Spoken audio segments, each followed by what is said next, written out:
नमस्कार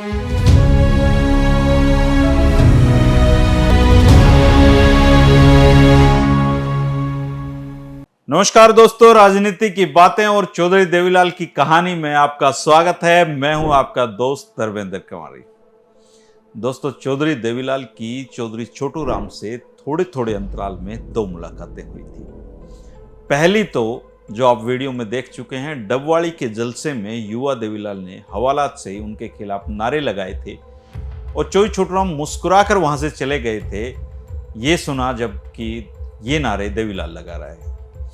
और दूसरी मुलाकात एक ऐसी मुलाकात थी जो दोस्तों जिसको ना तो चौधरी छोटू राम कभी भूल पाए और ना चौधरी देवीलाल कभी भूल पाए। दो ऐसे लोगों की कहानी है जो जिनका जीवन किसानों को समर्पित था, और इस मुलाकात की कहानी को देखने के लिए आप ये पूरा वीडियो देखें दोस्तों। और पहली मुलाकात को देखने के लिए जो 2 दिन पहले वीडियो आया था वो आप देखें। दोस्तों, चौटाला गांव में ये जो मुलाकात थी, इस मुलाकात ने इन दोनों नेताओं के बीच में एक दूसरे को लेकर कई तरीके के भ्रम भी तोड़ डाले थे। इस मुलाकात ने देवीलाल जी की आंखें खोल दी थी कि भले ही चौधरी छोटू राम की पार्टी यूनिस्ट पार्टी हो और कांग्रेस से कोई इत्तेफाक ना रखती हो, लेकिन चौधरी छोटू राम के दिल में केवल किसान और मुजारे ही रहते थे। ये बात चौधरी देवीलाल ने इस मुलाकात से जानी, और चौधरी छोटू राम ने यह बात जानी कि देवीलाल भले ही कांग्रेस पार्टी से जुड़ा हुआ युवा हो, लेकिन किसानों के लिए कुछ करना चाहता है। चौधरी छोटू राम का निधन 9 जनवरी 1945 को हो गया दोस्तों, और उनकी देवीलाल जी से ये जो मुलाकात थी ये 1944 में हुई थी। अगर थोड़ा सा ज्यादा लंबे समय तक एक दूसरे को जानते या चौधरी देवीलाल को उनके साथ काम करने का अवसर मिलता तो शायद कुछ और कहानी होती।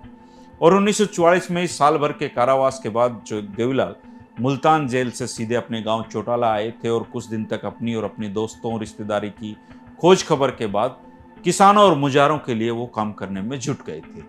इसी समय चौधरी छोटू राम जाट गजट अखबार के लिए चंदे के लिए जो है वो पंजाब का दौरा कर रहे थे और चौटाला गांव में पहली बार आए थे।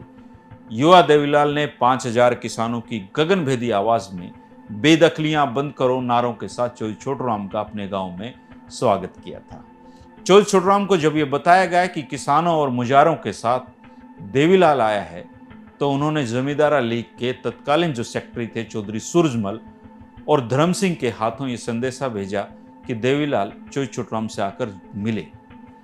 इसके बाद चौधरी देवीलाल किसानों के साथ, मुजारों के साथ, और उनके साथ अधिकतर वो किसान थे जो छोटे किसान थे या मुजारे थे जो खेती बटाई पर लेकर काम करते थे, वो चौधरी छोटू राम के सामने आमने सामने हाजिर हुए।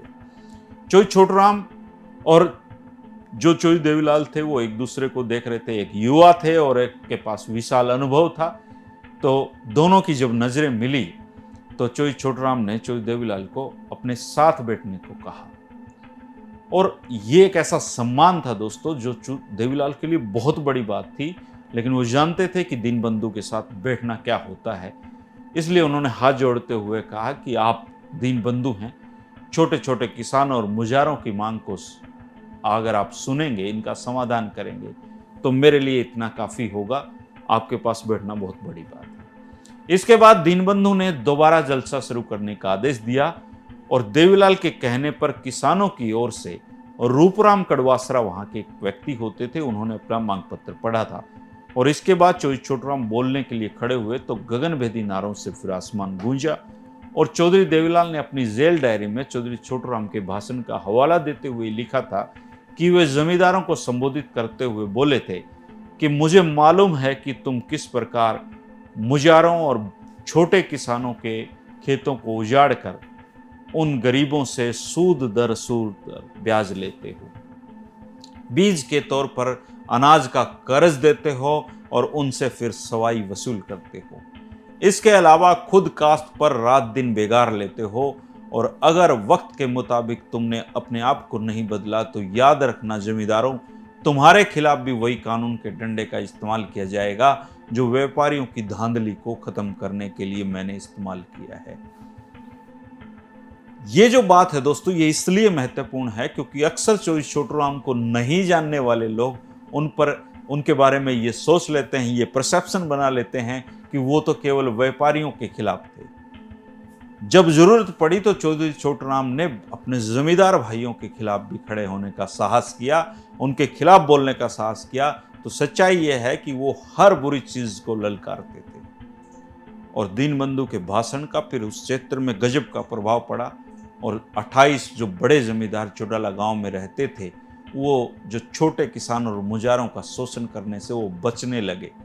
और चौधरी देवीलाल ने अपनी जेल डायरी में ये भी लिखा है कि अगर चौधरी छोटूराम जिंदा रहते तो बड़े बड़े जमींदारों, सेठ साहूकारों की जमीनें किस्तों पर मुजारों को देकर जाते, लेकिन 1945 में वो इस दुनिया को अलविदा कह गए।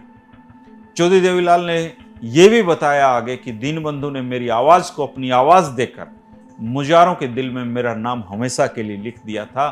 और इसके बाद जिला फिरोजपुर और हिसार के छोटे किसान जो थे, छोटे मुजारे जो थे, जो छोटी छोटी जमीनों पे काश्त किया कर सकते थे, बड़े जमींदारों के कृपा पे जिंदा थे, वो खुलकर चौधरी देवीलाल का साथ देने लगे और इस साथ ने फिर इतिहास बनाने का काम किया और चौधरी देवीलाल एक दिन किसान मसीहा वो भी कहलाए। इसके बाद भी मुजारों को हक दिलाने के लिए चौधरी देवीलाल ने लड़ाइयां जारी रखी। उनका हौसला इससे बढ़ गया था। 1945 में भले ही चौधरी छोटूराम चले गए थे, लेकिन जब वो बड़े जमींदारों के खिलाफ चौटाला गांव में बोल कर गए तो एक हवा वहां पर चल पड़ी और हवा ये चल पड़ी कि अब देवीलाल का साथ देना होगा जो छोटे किसानों और मुजारों की लड़ाई लड़ रहे हैं। और इसके बाद छोटे किसानों और मुजारों के लिए उन्होंने एक निर्णायक लड़ाई लड़ी थी दोस्तों उस एरिया में, और वो उस एरिया के ऐतिहासिक रूप से बहुत महत्वपूर्ण लड़ाई थी। उस लड़ाई की कहानी भी मैं आपको बताऊंगा दोस्तों, लेकिन आज बताऊंगा तो बहुत लंबी कहानी हो जाएगी। कल 3 बजे चौधरी देवीलाल की मुजारों और किसानों के लिए निर्णायक लड़ाई की कहानी 3 बजे आप सुन सकते हैं। आप अपने कमेंट जरूर किया करें दोस्तों, वीडियो अच्छा लगे 2-4 लोगों को भेज दिया करें।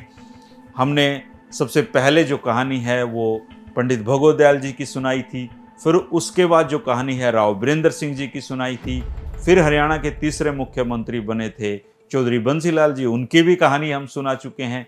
अब ये चौथे मुख्यमंत्री हैं चौधरी देवीलाल जी जो हरियाणा के बनते हैं, उनकी कहानी मैं सुना रहा हूं दोस्तों। और वो कहानियां, वो बातें मैं सुना रहा हूं जो आज़ादी से भी पहले की हैं।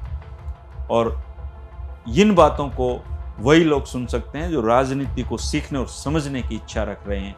आजकल दिक्कत क्या है कि हम किसी न किसी नेता के साथ सिंपैथी रखते हैं, उससे जुड़े हुए हैं, हम केवल उसकी बातें सुनना चाहते हैं, उसकी अच्छी अच्छी बातें सुनना चाहते हैं। लेकिन ये सच्चाई है दोस्तों कि दोष रहित इंसान इस दुनिया में कोई भी नहीं है। कितना बड़े से बड़ा नेता हो, कितना सामान्य से सामान्य आदमी हो, दोष मुक्त बनाकर शायद सृष्टि ने किसी को नहीं भेजा।